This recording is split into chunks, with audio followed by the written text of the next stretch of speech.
Frequency Podcast Network. Stories that matter, podcasts that resonate. Listen, I'm cynical enough that when our National Day for Truth and Reconciliation comes around, I don't expect a check-in on Canada's progress to blow me away. I would hope that we've completed a few of the 94 calls to action offered by the Truth and Reconciliation Commission, and that we're making real progress on others. That we're doing better, really, year by year, pushing forward for a more equitable Canada. And in past years, there was a report put forward by an institute that tracks how well our government is tackling this, that offered us a detailed overview. You'll notice that I said past years. There isn't one this year, and the reason why opens up a lot of questions, mostly about our government's commitment to truth and reconciliation, but also about our commitment as Canadians to go beyond listening and learning for a few days in late September. And questions about what this day might become if we're not careful here.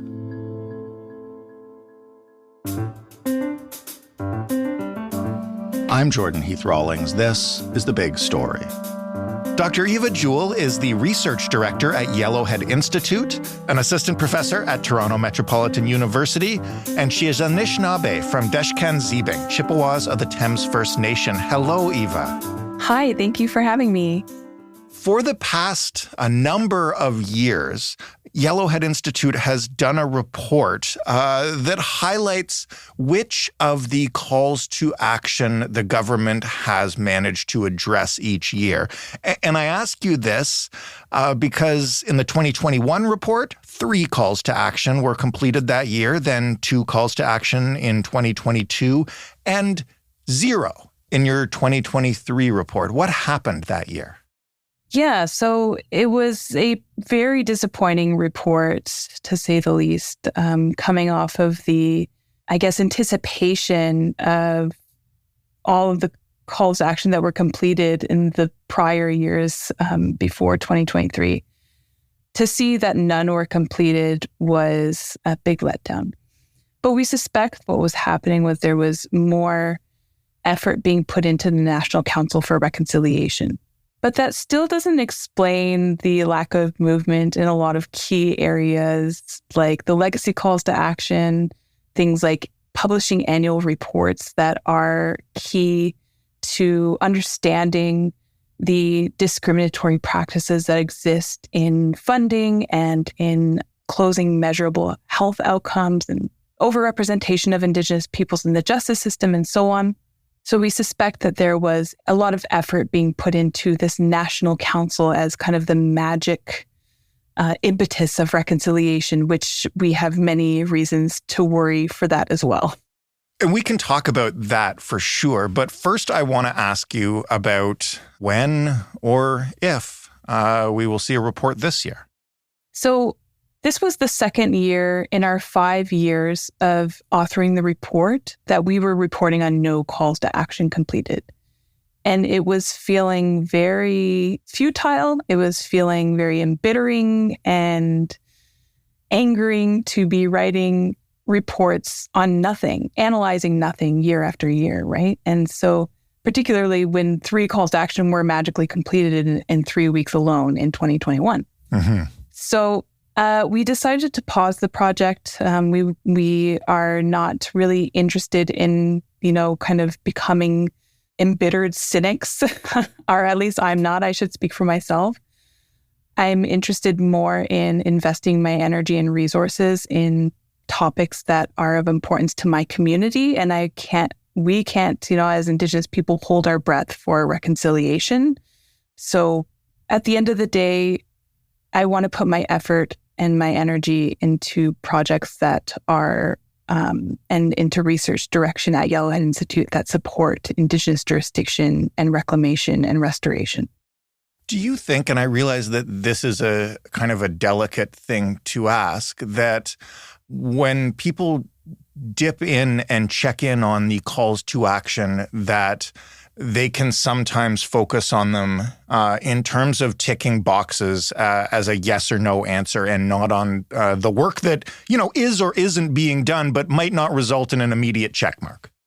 Yeah, and I think that's the issue with reconciliation. It's the issue with the exercise of, creating calls to action. I mean, certainly the TRC didn't expect for them to become like a checklist. It was meant to be guides to transforming a Canadian society that has more equity built in it for Indigenous peoples to, live in our own homelands with a quality of life that we define for ourselves, right? That means having our languages, our cultures, our worldviews intact, And those were all destroyed, or at least it's gravely threatened under the residential school system. And it continues, those continue to be threatened under enduring Canadian systems like child welfare, like the education system that underfunds our children, and not even just to say underfunds our children in areas of, a typical Canadian curriculum, let alone our own worldviews that we need to pass on and preserve. So there's a lot of different ways that Canada systemically continues to degrade Indigenous life. And that isn't widely understood on the part of Canadians because you don't live it. You don't need to, understand it really. Reconciliation then is a really complex relationship making that I don't know if we have the right understanding or the right conditions for that to actually take place, particularly when the harm is still ongoing. When you look at what the government is doing or is touting and claiming to do, whether that's National Council or other measures, do you see the same kind of urgency and momentum that at least ostensibly was created about 5 years ago?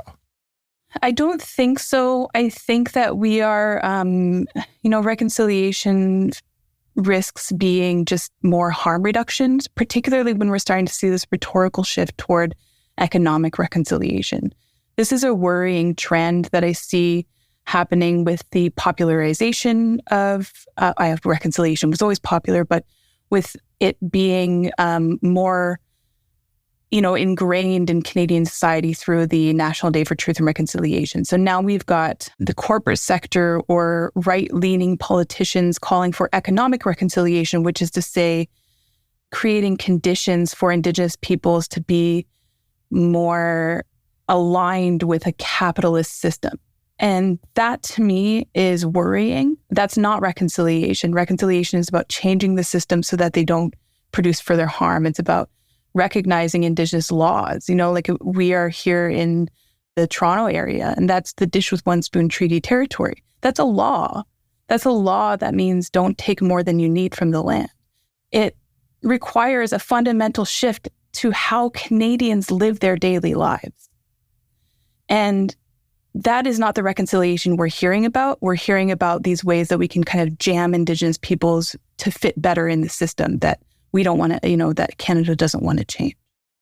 This is not to necessarily equate the two populations and the difficulties they've both faced. But when you said that about economic reconciliation, I was struck by conversations that we've also had around Pride, which also started as a radical protest against oppression and ended up with logos splashed across corporate banners. Do you know what I mean? 100%. Like Marsha P. Johnson was throwing a brick at Stonewall. Yeah. She wasn't like, I want to see my colors on your bank. That wasn't her end. Her end goal was like liberation. How do we reframe the conversation that's happened now? And I say this recognizing and maybe even apologizing for the fact that we are going to air this conversation on the National Day for Truth and Reconciliation, which can sometimes make it feel, I don't know, tributary and corporate. I've always been of the mind that being involved in the conversation of reconciliation is really important, even if we're highly critical of it, because that's the way that the Canadian public is framing the discussion around their relationship with Indigenous people. So it's like we kind of have to be here talking about it on these days, like National Day for Truth and Reconciliation or other days like Solidarity Day or Indigenous Peoples Day and so on. these are the times when the Canadian public has shifted their focus to this topic. And you're right, it does become tributary. And so in that way, I wonder about its sustainability as an actual method of transformation, as an actual method of restoration of Indigenous jurisdiction or Indigenous liberation, and Indigenous nationhood and so on. It's definitely got its limits. However, I think there was a bit of wisdom in the calls to action in another way, because the commissioners ensured that at least once a year we are talking about it. And before 2021, nobody was really talking about it to this extent. And that's what was so frustrating about writing the reports every year before 2021, was we would release the reports on the anniversary of the TRC's final report on December 15th to little, attention. It would just be like, oh yeah, okay, calls to action, what are those, And we would be frustrated, hey, you said you would implement all of these. So following 2021 and the revelations at Kamloops and Maryville and other residential schools and that implementation, there's at least a conversation about it that's public. And I think that's we got to say that that's something, even if it's not, the be all end all. It's not the solution. It's a doorway, it's a step to it.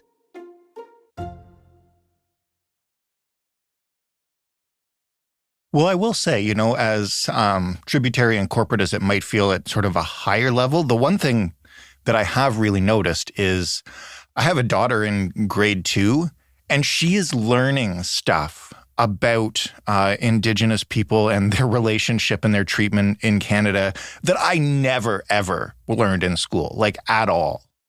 Yeah, I think that is another bright aspect of this, right? Is that we are having this conversation for the generations that are coming after us. And this comes to something that I've been increasingly more interested in, and that is this idea of social reproduction. How are we reproducing citizens of the state? What values are we accepting as being important in this arrangement of reconciliation, right? And of course, we know it's truth and reconciliation. So if the next generation is at least coming up with the truth, maybe it's a little ways off. I'm not too sure, but it's possible. Well, in that spirit, then I will ask you, from the 2023 report, while noting that no boxes had been checked, you identified some specific calls that, even though they would likely not be completed, would represent really meaningful progress. Could you maybe walk us through some of those and what they focus on? Well, all of the legacy calls to action are those that call for substantive change in the lives of Indigenous peoples. So we have to remember that in reconciliation, there's a few different implications there.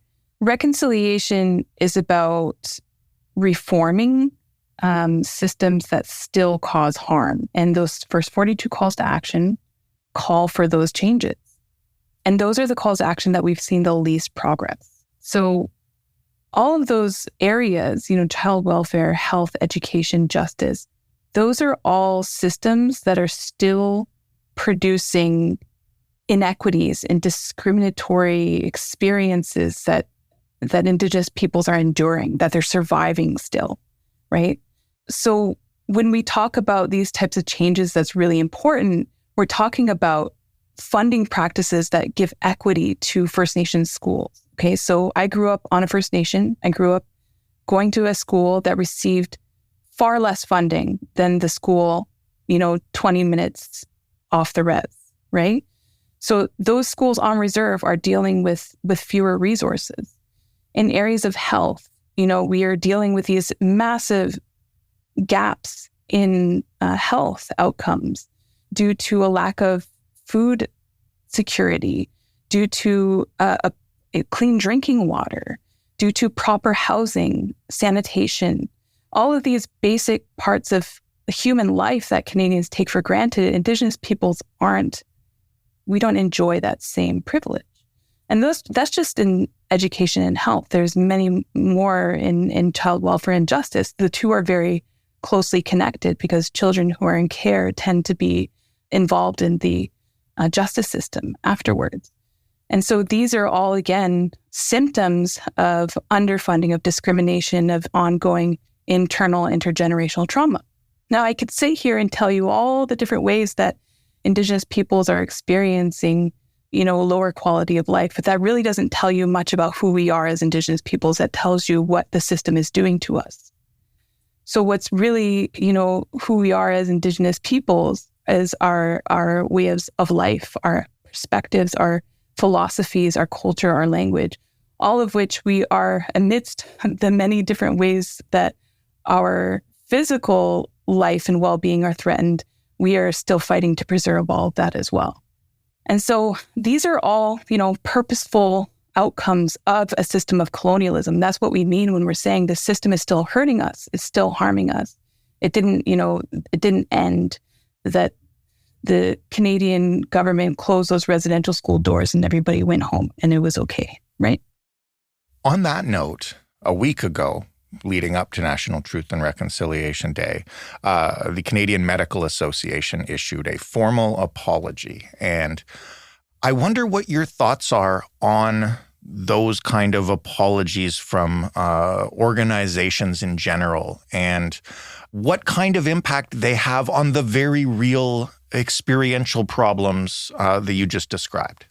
I think that it's possible they will bring an awareness if the, health staff or healthcare sector is made abundantly aware of its role in continuing the harm, right?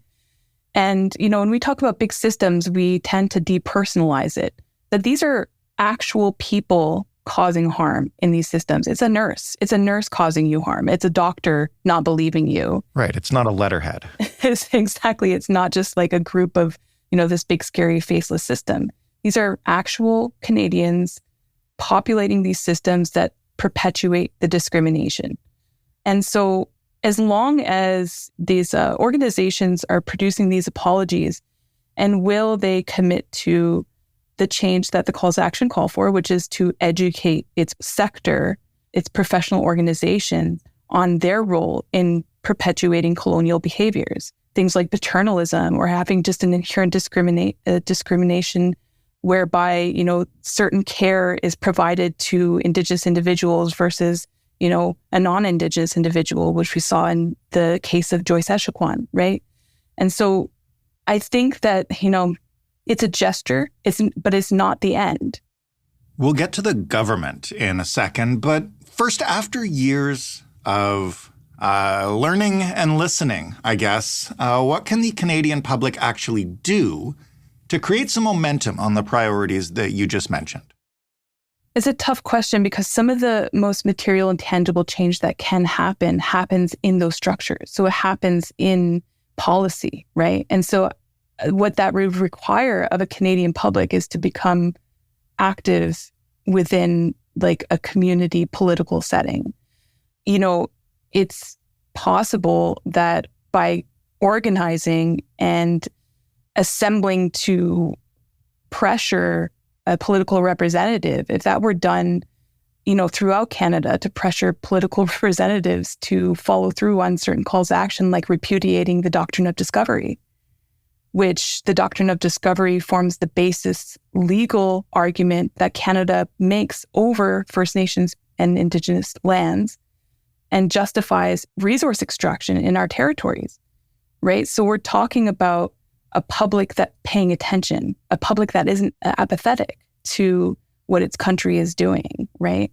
And that, to me, is particularly when we're in an age where there's so many demands on our attention, feels like a really monumental, demand of a public that, benefits from that structure. But if we see the connections between something like the Canadian state and, say, what's happening in Palestine, right? You start to see that it's kind of interconnected throughout the whole world. And these systems rely upon one another. And it's, at some point, it's going to be impacting somebody else in the globe, but it's happening here too. So it's like about gathering all of that energy and putting forth what you can to a cause that you think has the most impact, right? And that, I don't know, it's a big question. Yeah.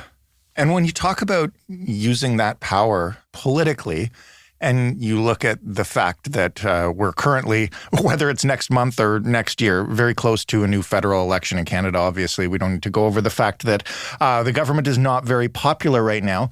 This is a Liberal government that, actual results aside, has talked a very impressive game on truth and reconciliation and, to your point, made some progress, especially in the early years. What do you think of what this government still might do on this issue, and what your thoughts are on likely a Conservative government replacing them at some point in the future? There's always a pendulum swing, right? In settler politics, they swing left, they swing right. Right. And we've endured under all of them.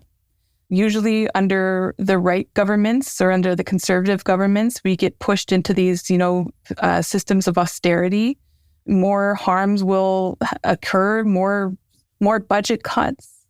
All of these things, things that we're not really, that we're not a stranger to. I think under a Conservative government, we will definitely see a shift toward economic reconciliation. That will be that will be the main way that reconciliation will be framed. The calls to action will likely be, their importance, particularly in the government, might be abandoned. I'm not sure how the National Council for Reconciliation would fare under a Conservative government. They might see a very minimal budget. They are endowed, so they have at least a bit of money for a while. It would definitely swing more toward economic, capitalistic endeavors. An ongoing Liberal government would probably continue down the path that they're going, the National Council for Reconciliation, and they would still continue the gestures, I think, of reconciliation. And we would then still be talking to you in a couple years' time about how many First Nations still have boil water advisories, for example. I think it's just under both. This is the system of Canada. It doesn't have a party. This is the system that we experience. That's the thing. It's reconciliation isn't a partisan issue. It's a colonial issue. It's a settler colonial issue. And Canada's a settler colonial state. And it's just going to be like that until Canada decides that, it's actually going to recognize Indigenous jurisdiction and hand over the resources that are owed to us. Well, to end that on a hopeful note, maybe that is, to your point earlier, the generation that comes up learning about the truth from the start, as opposed to having to confront their own false ideas later in life. True. Yeah. Eva, thank you so much for this. Always appreciate your time. Thank you for having me. Dr. Eva Jewell, Research Director at Yellowhead Institute. That was The Big Story. For more from us, you can head to thebigstorypodcast.ca. You can plug in Eva's name in the search function and find her past appearances on this show. And if you have any feedback for us, please hit us up at hello@thebigstorypodcast.ca or by leaving a voicemail when you call 416-935-5935. The Big Story is available in every podcast player and on your favorite smart speaker if you ask it to play The Big Story podcast. Thanks for listening. I'm Jordan Heath Rawlings. We'll talk tomorrow.